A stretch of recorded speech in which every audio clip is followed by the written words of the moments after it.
Hello friends, welcome to our channel. So ఈరోజు నేను జాస్కోకి వెళ్ళాను అనమాట. ఇదేంటంటే నేను ఫస్ట్ టైం కమర్షియల్ స్ట్రీట్లో ఈ షాప్కి వెళ్ళాను. ఇక్కడ నాకు వేరే షాప్స్తో కంపేర్ చేసినప్పుడు చాలా చాలా రీజనబుల్ అనిపించింది. అందుకే మీకోసం ఈ షాప్ చూపిస్తున్నాను అన్నమాట. జాస్ లుకాస్ అని వినుంటారు కదా, వాళ్ళ రిలేటివ్దే అని చెప్పారు. మరి నిజమో కాదో నాకైతే తెలియదు. కాకపోతే కంపేర్ చేసినప్పుడు మాత్రం నాకు చాలా రీజనబుల్ అనిపించింది. కానీ ఇక్కడ అన్ని వెరైటీస్ సూపర్గా ఉన్నాయని చెప్పలేం, కానీ చాలా అంటే అవుట్ ఆఫ్ 100కి ఒక 10-15 ఐటమ్స్ మాత్రం కొంచెం అట్రాక్టివ్గా ఉన్నాయి. మిగతా ఏందో నాకు అంత నచ్చలేదు. కాకపోతే ఏంటంటే ఇక్కడ కొన్ని బ్యాంగిల్స్ కానీ, తర్వాత ఇయర్ రింగ్స్ కానీ, తాళీ చైన్స్ అవన్నీ కూడా ఏంటంటే కొంచెం బాగా అనిపించాయి అన్నమాట, విత్ తక్కువ వేస్టేజ్తో. అందుకే నేను మీకు కూడా చూపిద్దాం అనుకున్నాను. యాక్చువల్గా ఈ షాప్కి వెళ్ళడానికి కారణం అమ్మకి 75th బర్త్డే అన్నమాట. దానికోసం ఏదైనా గిఫ్ట్ కొందామని వెళ్ళాను అనమాట. ఇక్కడ అమ్మకి గిఫ్ట్ కొనే విషయంలో మాత్రం ప్రతి ఒక్క రూపాయి నా స్వార్జితం అయి ఉండాలి అనేది నా కాన్సెప్ట్ అనమాట, ఫస్ట్ నుంచి కూడా.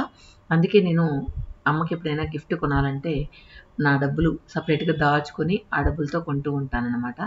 అది ఎప్పటి నుంచో జరుగుతుంది. అంటే నేను జాబ్ చేసేప్పటి నుంచి, నేను పెళ్ళి కాకముందు నుంచి, అప్పుడు ఇట్లా బర్త్డే గిఫ్ట్ అలా అని కాదు, కానీ అప్పుడప్పుడు నేను కూడా పెట్టుకొని అమ్మకి ఏదైనా తీసిస్తూ ఉండేదాన్ని అనమాట. అందువల్ల అప్పటి నుంచి అలా అలవాటైపోయింది.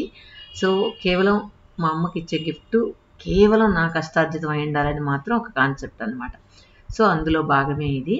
సో ఈ 75th బర్త్డేకి ఏం గిఫ్ట్ ఇద్దాం అని థింక్ చేస్తూ వెళ్ళానమాట. ఏది బాగా అనిపిస్తే అది తీసుకుందామని. కాకపోతే అమ్మకు సంబంధించినవి ఏవి కూడా నాకు ఇక్కడ సెట్ అవ్వలేదు. కానీ వెళ్ళినప్పుడు ఏంటంటే ఒక సెట్ అయితే చూశాను. అది మోస్ట్లీ డిస్ప్లేలో లేదనుకుంటా, ఎందుకంటే వాళ్ళు తీసి పక్కన పెట్టారు. నేను దాన్ని హోల్డ్ చేయమన్నాను. అది బాగుండింది పూజ కోసం, కానీ పూజకి తర్వాత నచ్చలేదు. సరే ఎప్పుడైనా చూద్దాంలే అని అనుకున్నాను అనమాట. ఇక్కడ కొన్ని వెరైటీస్ మాత్రం బాగా అనిపించాయి అనమాట. అందుకే నేను ఈ షాప్ని మీకు ఎక్స్ప్లోర్ చేస్తున్నాను. సో వీలైతే ఆ పిక్ ఉంటే కూడా నేను సెలెక్ట్ చేసి పెట్టిన పిక్ యాడ్ చేస్తాను. అది ఎలా ఉంది అనేది మాత్రం కమెంట్స్లో చెప్పండి. ఇదే అనమాట ఆ పీసు బ్యాంగిల్స్ అయితే. కాకపోతే ముందైతే మనం చాలా తక్కువ డబ్బులు, ఒక 1 lakh 2 lakh మంచి సెట్ వచ్చేది. ఇప్పుడు కొనాలంటే ఆకాశాన్ని అంటిపోతూ ఉందన్నమాట. సో ఆడపిల్లలు ఉన్న వాళ్ళందరూ మాత్రం భయపడే స్టేజ్ వచ్చేసింది, అంత ఎక్కువైపోయాయి. సో మొత్తానికి ఇదైతే సెలెక్ట్ చేశాను. మరి పూజ నచ్చుతుందో లేదో తెలియాలి. తర్వాత ఇంకా ఇంటికి వచ్చేసి ఏమంటారు, ఒబ్బట్లు ఫస్ట్ టైం ప్రయోగం చేస్తున్నా. సో ఫస్ట్ టైం చేయడం కూడా భారీగా చేసేస్తున్నాను అనమాట. దగ్గర 50 దాకా చేసాను. అది ఎక్కువైందని ఇది ఎక్కువైంది అది అంటూ కలుపుకుంటూ చేస్తూ ఉన్నాను అనమాట. మొత్తానికి ఫస్ట్ పప్పు బెల్లం రెడీ చేసి పెట్టేసుకున్నాను. ఇదేంటంటే సంగటి రెడీ చేస్తున్నాను అనమాట అక్కడ లంచ్కి. ఈ మిడిల్ గ్యాప్లో ఇదంతా చేస్తూ ఉన్నాను. మొత్తానికి నా ఒబ్బట్లు అయితే రెడీ అయిపోయాయి. బాగా టేస్టీగా వచ్చాయి, కానీ కొంచెం మందం అయిపోయాయి అనమాట. మొత్తానికి మా ఊర్లో వాళ్ళందరూ మెచ్చుకున్నారు. మా చెల్లి ఉండగా చేద్దాం అనుకున్నాను, కానీ అప్పుడు కుదరలే. అందుకని మా చెల్లి కోసం తీసుకెళ్తూ ఉన్నాను. తర్వాత మేము ఇప్పుడు ఊరు వెళ్తూ ఉన్నాం. పూజని వాళ్ళ ఆఫీస్ దగ్గర వెళ్ళి పికప్ చేసుకొని వెళ్తూ ఉన్నాం అనమాట. సో మా పూజ డ్రైవ్ చేయలేదేమో అనుకున్నా, కానీ బాగానే డ్రైవ్ చేస్తుంది.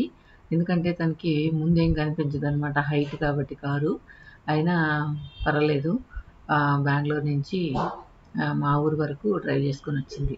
తర్వాత యాజ్ యూజువల్ రాధే హోటల్, నేను ఎప్పుడు నా వీడియోస్లో చూపిస్తూ ఉంటాను కదా, ఇక్కడ కాఫీ టీ అయితే అదిరిపోతాయి. ఇది గడంకి టోల్వే దగ్గర ఉంటాయన్నమాట, బెంగళూరు నుంచి ఆంధ్రాకి వెళ్ళే రూట్లో. సో నేను ఎప్పుడు చెప్తుంటాను. సో ఎందుకంటే నాలాగా కాఫీ ప్రియులకి ఇది మంచి హోటల్ అని చెప్పే ప్రయత్నం అనమాట. చాలా బాగుంది టేస్ట్ అయితే.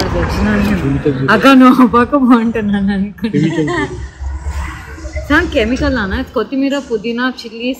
When you put it in mixie, it comes to green color. Say good. Wash basin చూడు అక్కడికి.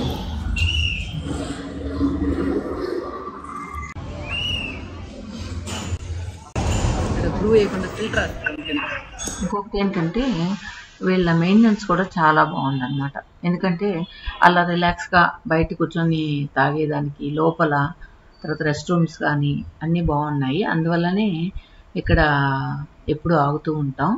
ఎందుకంటే ఒక మంచి ప్లేస్ అన్నప్పుడు మనం కాఫీ టేస్ట్ కానీ, లేదంటే మేము బ్రేక్ఫాస్ట్ కూడా ఒకసారి చేసామనుకుంటా, అది గుర్తులేదు ఎలా ఉంది టేస్ట్ అనేది గుర్తులేదు. కాఫీ టీ మాత్రం అదిరిపోయి. తర్వాత మేము బయలుదేరాం మా ఊరు. వెళ్ళేటప్పుడు ఏంటంటే మధ్యలో నాయుడుపేట అని వస్తుంది, అక్కడ శనగ నూనె బాగా చేస్తారనమాట. దానికోసం వెళ్ళాం. ఇక్కడ ఏంటంటే మనం వేరుశనగ పప్పు కొని మనమే ఆడించుకోవచ్చు ఆయిల్. ఎందుకంటే ఇక్కడ చాలా ప్యూర్గా ఉంటుంది అనమాట. మనం ఏ సైజు పప్పు కావాలి, ఎంత క్వాలిటీలో కావాలి అనేది చూసి ఆయిల్ చేపించుకోవచ్చు అనమాట. సో ఆ ప్రయత్నమే ఇది నాయుడుపేటలో ఉందన్నమాట. సో ఒకవేళ ఆ నియర్ బై ఉన్న వాళ్ళైతే వీళ్ళ దగ్గర ఆయిల్ తీసుకోవచ్చు. అమ్మ చాలా సంవత్సరాలుగా వీళ్ళ దగ్గర తీసుకుంటూ ఉంది. ఈసారి మాత్రం మేము వెళ్తూ తీసుకెళ్ళాము. తర్వాత వెళ్ళే దారిలో మా చెల్లెలు ఫోన్ చేస్తే వచ్చేటప్పటికి బోండాలు రెడీ చేసి పెట్టండి వేడివేడిగా అని చెప్పాము. మా చెల్లెలు వెంటనే కార్ దగ్గరికి ఎత్తుకొచ్చేసింది అనమాట. ఇగో బోండాలు రెడీ మీకోసం అని చెప్పి చాలా టేస్ట్గా చేసింది. సో ఇంకెందుకు ఇంటి దగ్గర తీసుకురా, మేము అట్లా వెళ్ళిపోతామని చెప్పేసి బయలుదేరాము. మనకి రాదేలో మంచి కాఫీ తాగి తర్వాత మా చెల్లెలు చేసిన బోండాలు అద్భుతంగా ఉన్నాయి. అవి హ్యాపీగా తినేసాం అనమాట. మా చెల్లి ఏది చేసినా కూడా చాలా టేస్ట్గా చేస్తుంది. మా నలుగురు చెల్లెల్లో తను ఇంకొక ఊర్లో ఉన్న చెల్లి మాత్రం ఏ వంట అయినా బాగా చేస్తారనమాట. నేను ఇంకొక చెల్లి మాత్రం యావరేజ్ అని చెప్పచ్చు. తర్వాత ఇక మా ఊరు గాలి సోకగానే ఆనందమే వేరు. సో మా ఊర్లో అడుగు పెట్టగానే మొత్తానికి ఒక రకమైన వైబ్రేషన్ అనమాట. నాకు ఎన్నిసార్లు వెళ్ళినా కూడా మా ఊరికి వెళ్తే ఆనందమే వేరు అనిపిస్తుంది అనమాట. సో చాలాసార్లు అనుకుంటూ ఉంటాను అనమాట, వేరే ఎక్కడ ట్రిప్కి వెళ్ళినా ఆనందపడుతూ ఉంటాం. కానీ నాకు మాత్రం మా ఊరు ట్రిప్ వెళ్ళినప్పుడు మాత్రమే చాలా హ్యాపీగా ఉంటుంది. సో మొత్తానికి రోడ్లో అంతా కూడా ఈ సందుగొందులు డ్రైవ్ చేసి మధ్యలో పశువులు కట్టేసుకుంటారు, వాటిని లేపుకుంటూ చిన్నగా లోపలికి వచ్చాం. వెళ్ళేటప్పటికి పాపం మా అమ్మ రెడీగా వెయిట్ చేస్తూ ఉంది. ఈసారి అయితే అమ్మకి ఎక్కువ రోజులు ఉండలేక ఒక 2 days ఉన్నాం అనమాట. ఆ 2 days కాబట్టి అన్నీ హడావిడి అయిపోయింది. అమ్మ బర్త్డే కోసం వెళ్ళాము. కానీ బర్త్డే అమ్మ ఎప్పుడు సెలబ్రేట్ చేసుకోదు. కానీ ప్రతి సంవత్సరం మే నెలలో మాత్రం మా చుట్టుపక్కల వాళ్ళకి భోజనాలు పెడుతూ ఉంటాం. అన్న చనిపోయిన తర్వాత మళ్ళీ గ్యాప్ వచ్చేసింది అనమాట. సరే ఈ 75th బర్త్డే కన్నా కొంచెం చిన్న సెలబ్రేషన్ అని చెప్పి అనుకున్నాం. సో నేను ఇది అమ్మ కోసం కొన్న చీర. ఎందుకు నాకు తెచ్చేసాను కానీ తెచ్చిన తర్వాత అంత పెద్దగా నచ్చలేదు. కానీ అమ్మకి గ్రీన్ అంటే ఇష్టం, అందువల్ల ఈ కాంబినేషన్లో తీసుకున్నా. అమ్మకు చాలా గ్రీన్లు ఉన్నాయి కానీ ఎందుకో ఇది బాగా అనిపించింది. ఇది సంబల్పురి కాటన్ శారీ అనమాట. చాలా బాగుంటుంది, కట్టుకుంటే కూడా చాలా కంఫర్ట్గా ఉంటుంది. తర్వాత ఈ బ్యాంగిల్స్ అనమాట. సో ఏంటంటే అమ్మకి నాకు ఏ బ్యాంగిల్స్ ఎక్కట్లేదు అనమాట. సో చేతులైతే ఎక్కువగా ఆడిగా అయిపోయాయి. సో ముందు బ్యాంగిల్స్ ఏవి ఎక్కట్లేదు, అలా అయిపోయాయి అనమాట. అందుకే అమ్మ కోసం ఈ బ్యాంగిల్స్ తీసుకున్నాను. జాస్కోలో తీసుకుంటే బాగా తక్కువ వచ్చేది కానీ అది అక్కడ నచ్చలేదు, అందువల్ల ఆ జాయిలు కాస్ట్లో తీసుకున్నాను అనమాట. సో మొత్తానికి అమ్మకి చీర కానీ అవి కానీ నచ్చుతుందో లేదో తెలియాలి. నేను వచ్చేటప్పటికి ఇల్లంతా కూడా నీట్గా చేసేసి ఉన్నారు. తర్వాత చెట్ల కింద అంతా ఎక్కువ లాస్ట్ టైం వెళ్ళినప్పుడు ఆకులంతా ఉన్నాయి కదా, అవి ఎండ కోసం అలా మొదళ్ళలో ఆకులు పరిచి అలానే ఉన్నవి. కానీ ఈసారి మాత్రం అమ్మ అవన్నీ కూడా మొత్తం క్లీన్ చేయించేసింది అనమాట. సో మల్లెపువ్వు అలా నడుస్తూ ఉంటే మల్లెపూలు వాసన గమాళిస్తూ ఉంటుంది అనమాట. ఒక్క పువ్వు పూసినా అంత మంచి వాసన. తర్వాత ఇక్కడ ఏంటంటే మొత్తానికి అన్నీ క్లీన్ అయిపోయాయి కాబట్టి ఇంకా ఎండ కూడా ఎక్కువ తగులుతుంది అనుకుంటూ ఉన్నాను. ఇంకా అమ్మ వాళ్ళ పని అమ్మాయి పొద్దున్నే లేచి కల్లాపు చల్లి ముగ్గేయడం అనమాట. ఎందుకంటే ఇక్కడ కల్లాపు చల్లే పనే లేదు, అందరికీ వాటర్ చల్లుకునేదే. ఎవరికి ఇప్పుడు కింద గచ్చులు అయిపోయాయి కాబట్టి అందరూ వాటర్ జల్లి ముగ్గేది అనమాట. ఇప్పుడు ఉన్న అమ్మాయి అయితే చాలా షార్ప్గా తొందరగా పనిచేసేస్తూ ఉంటుంది. లాఫింగ్ స్టార్ ఏంటంటే వాళ్ళ అమ్మాయి వాళ్ళ ఊరు వెళ్ళింది, అందువల్ల రావట్లేదు. ఇప్పుడు అప్పుడప్పుడు గెస్ట్ అపీరెన్స్ అనమాట, అందువల్ల ఈ పాప ఉంది. సో ఇప్పుడు ఈరోజు మాత్రం తను కూడా వచ్చిందనమాట.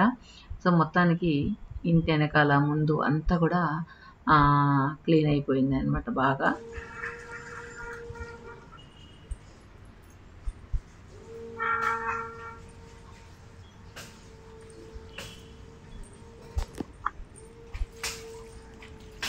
ఒరే గోరింటాకు కొట్టేశారా కొమ్మ? ఒరే గోరింటాకు భలే ఉంది, తెస్తానని చెప్పి నేడు చూస్తే ఇట్టుందా ఏందమ్మా?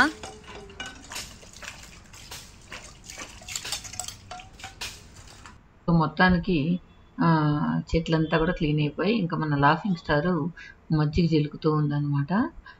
వెన్న బాగా వస్తుందని చెప్పి. ఇక్కడ ఏంటంటే ఈ అక్క పేరు వసుంధరక్క. తను మన ట్రిప్లు చాలా వీడియోస్లో చూసుంటారు. తను దేవుడికి సంబంధించిన పని అయితే ఏదైనా చాకచక్యంగా చేస్తుంది అనమాట. చూడండి అప్పుడే శంకు చక్రాలు అవన్నీ వేసింది. ఇక్కడ ముగ్గేస్తుంటే సగం మీద మర్చిపోయిందంట, మళ్ళీ తుడిపేసి మళ్ళీ వేసింది. తన పువ్వుల మాల కట్టినా కూడా అంత అందంగా ఉంటుంది, ముగ్గేసినా కూడా అంత అందంగా ఉంటుంది అనమాట. ఇక దేవుడి దగ్గర అలంకరణలు కానీ అవన్నీ బాగా ఉన్నంతలో బాగా చేస్తుంది. అందువల్ల ఏదైనా దేవుడి పని అయినప్పుడు అక్కను రిక్వెస్ట్ చేసుకుంటూ ఉంటాం అనమాట. మేము మా ఇంట్లో ఏదైనా ఒక పూజ లాంటి కార్యక్రమం జరిగితే తను చాలా బాగా చేస్తుంది. తర్వాత అమ్మ ఉప్పుమిరకాయలు ట్రై చేస్తూ ఉందన్నమాట. ఇక మజ్జిగ అయితే పడిపోయింది, వెన్నపూస చూడండి బాగా వెన్న వచ్చింది. ఇది దాదాపు ఒక 10-12 లీటర్లు కాసినప్పుడు వచ్చిన వెన్న అన్నమాట. ఒక ఆర్గానిక్ వెన్న అని చెప్పచ్చు, ఎందుకంటే మన ఊర్లో పాలు తీసుకుని చేసిన వెన్న కాబట్టి ఆ నెయ్యి కూడా చాలా టేస్ట్గా ఉంటుంది అనమాట. సో మొత్తానికి ఇందాక చెప్పాను కదా, ఈ పూజా కార్యక్రమాలు అంతా బాగా చేస్తుందని చెప్పి. సో పువ్వులు కూడా చూడండి ఎంత అందంగా అలంకరించిందో, మళ్ళీ చూపిస్తాను అలంకరణ అంతా. ఓకే ఫ్రెండ్స్, ఈ వీడియో మీకు ఎలా అనిపించింది కామెంట్స్లో చెప్పండి. Thank you for watching. So మొత్తానికి పూజ అంతా అయిపోయింది.